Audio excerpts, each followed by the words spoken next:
Hello my dear students of 10th class की हाल चाल है तुहाडे NTSC MCQs of structure of atom आप अज डिस्कस करन जा रहे हैं तुहाडे नाल very important topic regarding the NTSC exam कल आप इन्हां दियां असाइनमेंट्स तुहाडे नाल डिस्कस कीतियां जिहड़ियां कि बहुत बहुत ज़्यादा इंपॉर्टेंट सी होप कि तुहानूं समझ आ गईयां हुण डियर स्टूडेंट्स अज आप इहदे MCQs तुहाडे नाल डिस्कस करन जा रहे हैं ਜਿਹੜੇ कि बहुत इंपॉर्टेंट ने लेट अस डिस्कस जो ਆਪਾਂ कल असाइनमेंट च डिस्कस किया सी डियर स्टूडेंट्स ਉਹੀ ਨੀਅਰਲੀ ਤੁਹਾਨੂੰ ਜਿਹੜੇ ਹੈ ਉਹਦੇ ਹੀ ਤੁਹਾਨੂੰ MCQs ਪੁੱਛੇ ਜਾ ਰਹੇ ਨੇ ਉਹੀ ਆਪਾਂ ਸਾਰੀ ਜਿਹੜੀ ਐਕਸਪਲੇਨੇਸ਼ਨ ਆਪਾਂ ਕੱਲ ਕੀਤੀ ਸੀ we have to discuss let us discuss the first MCQ regarding this ਪਹਿਲਾ ਹੈ ਜੀ ਕਿਸੇ ਤੱਤ ਦੇ ਪਰਮਾਣੂ X ਦੇ M ਸ਼ੈਲ 'ਚ 7 ਇਲੈਕਟ੍ਰੋਨ ਹਨ ਤਾਂ ਤੁਸੀਂ ਦੱਸਣਾ ਹੈ ਕਿ ਉਹ ਧਾਤ ਹੈ ਅਧਾਤ ਹੈ ਮਿਸ਼ਰਤ ਧਾਤ ਹੈ कि कोई नहीं है बेटा जी तुहानू भी पता है कि जो आप कहने 1 2 3 तो दैट इज मैटल्स और फोर्थ ते आप कहने 4 5 6 7 वो की हो जाती है नॉन मैटल्स पर जिदा इत्थे 7 इलैक्ट्रॉन्स पूछे तो ऑबवियस है कि इत्थे मैं तुहानू जिहड़ी एग्जाम्पल देना चाहनी हाँ वो है जी साडा 2 8 7 17 उन्ना 17 है तो इट इज़ क्लोरीन है ना क्लोरीन की जी एग्जाम्पल है वो मैं तुहानू देना चाहनी हाँ तो क्लोरीन की है एक अधात है ठीक है और जिदे बाहरले शैल यानी परमाणु के M शैल च KLM M शैल च जिहड़ी है वो की है 7 इलैक्ट्रॉन हैं तो वो की है जी अधात है क्लोरीन बेसिकली आप इन्हों की कह दें जी आप इन्हों की कह दें क्लोरीन हुणां हैलोजनस की कह दें हैलोजन क्लोरीन फ्लोरीन ब्रोमीन सारिਆਂ ਨੂੰ ठीक है जी चलो अगे गल करते हैं कि किसी तत्त की परमाणु X 94 X लिखा गया है परमाणु X च न्यूट्रॉन की संख्या की है बेटा जी कल आप डिस्कस किया सी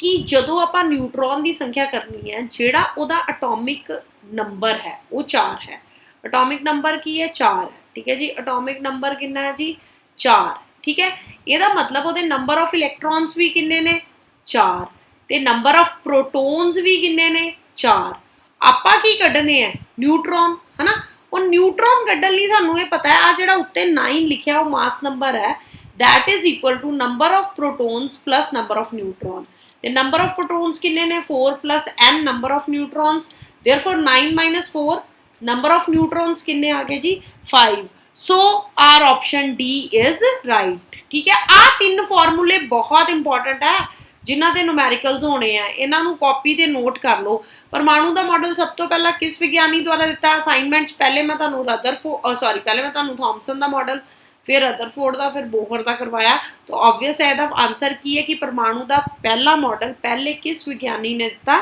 तो सानू परमाणु का पहला मॉडल किने दिता थॉमसन ने first model of an atom is given by Thomson ठीक है जी चलो अगे की है क्लोरीन 35 और क्लोरीन 37 लई हेठ लिखिया विचों केड़ा कथन सही है बेटा जी हुणे उत्ते मैं क्लोरीन का तुहाडे नाल एटॉमिक नंबर भी डिस्कस करके हटियां 17 और इहदे जिहड़े आइसोटोप्स है एक च 35 उहदा मास नंबर है तो एक च 37 तो आपां इहदे लई केड़ा कथन सही है रसायनिक गुण वख-वख हन प्रोटोनां की संख्या समान हन इक्को तत्त दे संभारक हन भौतिक गुण समान हन बेटा जी जदों आपां गल करदे हां कि उन्हां दा एटॉमिक नंबर सेम है तो इहदा मतलब उन्हां च हुणे ही आपां कीता जे atomic number is equal to number of electrons ते नंबर ऑफ प्रोटोन्स जे एटॉमिक नंबर सेम है 17 तो इसका मतलब प्रोटोनां की संख्या भी की है समान है ठीक है जी 5वें क्वेश्चन च डिस्कशन करांगे तत्त X दे परमाणु अते परमाणु संख्या 8 है तत्त Y अते Y की परमाणु संख्या 4 है दोनों तत्तां की संयोजकता कितनी है जी देखो जी हुणे मैं तुहानूं गल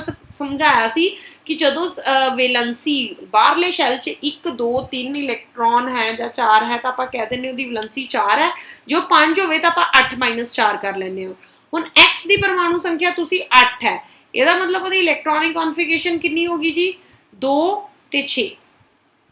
ठीक है जी तो Y की परमाणु संख्या कितनी है 4 ਇਹਦਾ मतलब वो इलैक्ट्रॉनिक कॉन्फिगरेशन कितनी होगी 2 ते 2 हुण ਇਹਦੇ केस च तो वैलेंसी होगी 2 पर ਇਹਦੇ केस च ਅਸੀਂ वैलेंसी किद्दां कड्डांगे 8 माइनस 6 वो भी कितनी होगी 2 इसलिए साडा आंसर ना 1 होएगा ना 3 होएगा ना 4 होएगा कितना होएगा जी 2 ਆ ਚੀਜ਼ਾਂ ਕਰਨੀਆਂ ਬਹੁਤ ਇੰਪੋਰਟੈਂਟ ਹੈ ਜਿਹੜੀਆਂ ਕਿ ਤੁਸੀਂ ਕਰਿਆ ਕਰੋ ਕਿ ਮਤਲਬ ਕਨਸੈਪਟਸ ਜਿਹੜੀ ਅਸਾਈਨਮੈਂਟ ਨੂੰ ਜੇ ਤੁਸੀਂ ਅੱਛੀ ਤਰ੍ਹਾਂ ਸਮਝ ਲਓ ਤਾਂ ਕੋਈ ਔਖਾ ਨਹੀਂ ਹੈ MCQs ਨੂੰ ਸੋਲਵ ਕਰਨਾ ਔਰ ਬਹੁਤ ਅੱਛੀਆਂ ਅਸਾਈਨਮੈਂਟਸ ਅਸੀਂ ਤੁਹਾਨੂੰ ਦੇ ਰਹੇ ਹਾਂ ਕਿਹੜੇ ਸਮਸਥਾਨਕ ਦੀ ਵਰਤੋਂ ਗਿੱਲੜ ਦੇ ਉਪਚਾਰ ਲਈ ਕੀਤੀ ਜਾਂਦੀ ਹੈ ਗੱਲ ਕੀਤੀ ਸੀ मैं ਤੁਹਾਨੂੰ 3 ਸਮਸਥਾਨਕ यानी आइसोटोप्स से यूज भी दसे सी और बेसिकली गिल्लड़ का उपचार ਲਈ ਆਪਾਂ ਕਿਹਦੀ ਵਰਤੋਂ ਕਰਦੇ ਹਾਂ ਆਇਓਡੀਨ ਆਰਸੈਨਿਕ ਪਲੂਟੋਨੀਅਮ ਕਿ ਕੋਬਾਲਟ ਤਾਂ ਬੇਟਾ ਜੀ ਗਿੱਲੜ ਦੀ ਵਰਤੋਂ ਲਈ ਅਸੀਂ ਆਇਓਡੀਨ 131 ਦੀ ਯੂਜ਼ ਕਰਦੇ ਹਾਂ ਕੁਦਰਤ ਕਲੋਰੀਨ ਕੁਦਰਤ ਵਿੱਚ ਸੀ ਕਲੋਰੀਨ 35 ਕਲੋਰੀਨ 37 ਹੈ ਆਏਗਾ 3:1 ਦੀ ਰੇਸ਼ੀਓ ਦੇ ਰੂਪ ਵਿੱਚ ਪਾਇਆ ਜਾਂਦਾ ਹੈ क्लोरीन परमाणु का औसत पुंज कितना जी 35 तो 37 है जी देखो हम 35 है तो 35 3 की रेशियो च है 37 1 की रेशियो च है ऑब्वियस है डिवाइडेड बाय 4 तो ये तो आ जाएगा नीयरली 105 जमा 37/4 ठीक है कितना कितना मैं 3:1 की रेशियो है ना 35 multiply by 3 plus 37 multiply by 1 divided by 4 तो ये आ जाए 105 जमा 37/4 ਤੇ ਉਹਨੂੰ ਆਪਾਂ ਕਹਿ ਦਾਂਗੇ 35.5 ਦੇ ਨੀਅਰ ਇਹਦਾ ਮਤਲਬ ਇਟ ਇਜ਼ 35.5 ਯੂਨਿਟਸ ਠੀਕ ਹੈ ਜੀ 8th ਕੁਐਸਚਨ ਦੀ ਆਪਾਂ ਗੱਲ ਕਰਦੇ ਹਾਂ ਕਿਸੇ ਪਰਮਾਣੂ ਦੀ ਪੁੰਜ ਸੰਖਿਆ ਹੁੰਦੀ ਹੈ ਪਰਮਾਣੂ ਵਿੱਚ ਪ੍ਰੋਟੋਨਾਂ ਦੀ ਸੰਖਿਆ ਦੇ ਬਰਾਬਰ ਪਰਮਾਣੂ ਦੇ ਕੇਂਦਰ ਵਿੱਚ ਮੌਜੂਦ ਪ੍ਰੋਟੋਨ ਅਤੇ ਨਿਊਟਰੋਨ ਦੀ ਸੰਖਿਆ ਦੇ ਜੋੜ ਦੇ ਬਰਾਬਰ इलैक्ट्रॉन के जोड़ के बराबर न्यूट्रॉन की संख्या के जोड़ के बराबर तो बेटा जी परमाणु च पुंज संख्या किदे बराबर होंदी है मैं बार बार कह रही हाँ ठीक है जी परमाणु में पुंज संख्या किदे बराबर है मौजूद प्रोटोन और न्यूट्रॉन की संख्या के जोड़ के बराबर मतलब P+N जिन्हों आप की कहने न्यूक्लियॉन्स की कहने न्यूक्लियॉन्स ठीक है जी यदा मतलब साडी किहड़ी ऑप्शन सही है B चलो जी 9th क्वेश्चन की गल करते हैं क्लोराइड आइन विच किन्ने इलैक्ट्रॉन की संख्या होंदी है हुणे बेटा मैं तुहानूं क्लोरीन कराया जी 287 हुण ये बन गया जी क्लोराइड क्लोराइड मतलब नैगेटिव चार्ज मतलब इन्हें एक इलैक्ट्रॉन ले लिया एक इलैक्ट्रॉन ले लिया मतलब इच की हो जाएगा जी 288 है ना हुण 88 कितना 8 ते 2 10 ते जमा 18 यानी साडा आंसर कितना आ जाएगा डी जे तुहानूं सिंपल क्लोरीन पुछिया हुंदा फिर तुहाडा आंसर कितना आना सी 17 ठीक है जी 10th क्वेश्चन से थोड़ा जा मतलब इनू ट्विस्ट किया Na पॉजिटिव आइन की सही इलैक्ट्रॉनिक तरतीब कितनी होगी 28 281 218 2821 तो बेटा जी Na इज बेसिकली तुहाडा जी 281 तो जो तुसी पॉजिटिव लिखिया पॉजिटिव मतलब उन्हें किसी नूं एक इलैक्ट्रॉन दे दिता तो वह की आ गया जी 28 ਇਹਦਾ मतलब ਇਹਦਾ पहला आंसर की आएगा A पार्ट चलो जी 11th क्वेश्चन की गल करांगे किसी तत्त के आयन ते 3 धन चार्ज है 3 धन चार्ज मतलब पॉजिटिव चार्ज है इस तत्त के परमाणु की पुंज संख्या 27 है और न्यूट्रॉन की संख्या 14 है इस आयन में इलैक्ट्रॉन की संख्या होगी बेटा जी मेरी एक गल सुनो उन्हें तुहानूं 27 दे दिता पुंज संख्या ठीक है जी न्यूट्रॉन की गिनती उन्हें तुहानूं दसती 14 ठीक है हुण तुहानूं पता है जी कि पुंज संख्या किहदे बराबर हुंदी है number of neutrons plus proton neutron हो गए 14 प्लस P ठीक है जी तो यदा मतलब नंबर ऑफ प्रोटोन्स आ गए तुहाडे को 27 माइनस 14 13 तो वह भी नंबर ऑफ इलैक्ट्रॉन्स के बराबर है वह भी 13 ठीक है हुण उन्हें की किया कि 3 धन चार्ज है मतलब जो धन चार्ज है तो उन्हें 3 इलैक्ट्रॉन किसी नूं दे दिते यानी नंबर ऑफ इलैक्ट्रॉन्स किन्ने रह गए 13 माइनस 3 यानी किहदे बराबर आ गए 10 ऑप्शन है हाँ जी हुण तुसीं कित्थे कंफ्यूज होना तुसीं 10 ते 13 च होना जेड़े बच्चे नूं ये नहीं पता कि 3 धन चार्ज मतलब उन्हें 3 इलैक्ट्रॉन किसी नूं देते मैं तुहानूं बार बार कहा कि जो धन चार्ज होवे तो बी इन योरसेल्फ की 3 पॉजिटिव है ठीक है ना तो यदा मतलब 3 धन चार्ज है मतलब कि वो अपने आप नूं सुपीरियर फील कर रहा है मतलब उन्हें 3 इलैक्ट्रॉन देते तो 10 रह गए ठीक है जी चलो जी 12th क्वेश्चन की गल करांगे थॉमसन के परमाणु मॉडल विच किहड़े परमाणु कण मौजूद नहीं है इलैक्ट्रॉन प्रोटोन न्यूट्रॉन के कोई नहीं बेटा जी थॉमसन का जो मॉडल आप डिस्कस किया तो आप क्या इस की नहीं मौजूद इस न्यूट्रॉन नहीं मौजूद ठीक है बहुत इंपॉर्टेंट क्वेश्चन है कि इस न्यूट्रॉन नहीं मौजूद क्योंकि उन्हें 2 ही चीज़ां कहियां सी उन्हें की कहियां सी उन्हें क्या सी कि जा ते मतलब उत्ते की कहते जा तां उत्ते की है जिहड़ा इलैक्ट्रॉन की कहते इलैक्ट्रॉन है जाते प्रोटोन है अगला क्वेश्चन है कि इलैक्ट्रॉन उत्ते चार्ज हुंदा है -1.6 इंटू 10 की rays power minus coulomb, 2.6 into 10 की रेज़ पावर माइनस 1.6 इंटू 10 की रेज़ पावर -22, 1.6 इंटू 10 की रेज़ पावर -23। तो बेटा जी तुहानू पता है कि इत्ते चार्ज हुंदा -1.6 इंटू 10 की रेज़ पावर -19 कूलम। 14वें क्वेश्चन की गल करांगे, संयोजक इलैक्ट्रॉन किसे परमाणु विच मौजूद होंदे हन? अंदरूनी शैल विच, केंद्र विच, बैलेंस या वेलेंस, जो भी लिखा होएगा वेलेंस शैल विच या कोई नहीं। बेटा जी तुहानू भी पता है कि जिहड़े इलैक्ट्रॉन नाल संयोजन होनी है, किरिया होनी है, वो कित्थे मौजूद होंदे? वो वेलेंस शैल दे विच मौजूद होंदे ने, जिन्हों कहंदे ने दैट इज वेलेंस शैल। ठीक है, संयोजक करते हैं। 15वें क्वेश्चन की गल करनी शुरू करांगे, हाइड्रोजन परमाणु विच केड़ा अनपरमाणु कण नहीं हुंदा? बेटा जी मैं तुहाडे नाल पहले भी गल कीती सी, आ हाइड्रोजन है, ठीक है, इच केड़ा नहीं हुंदा जी? इहदा जिहड़ा आ तुसीं देखो कि उहदा नंबर ऑफ प्रोटॉन्स किन्ने आ? एक।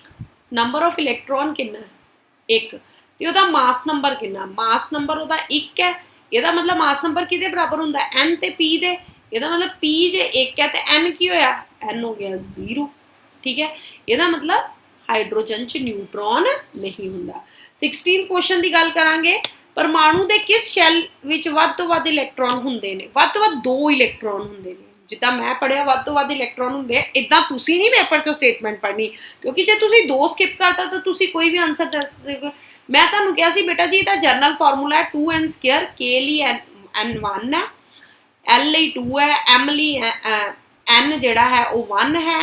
k l लई 2 है,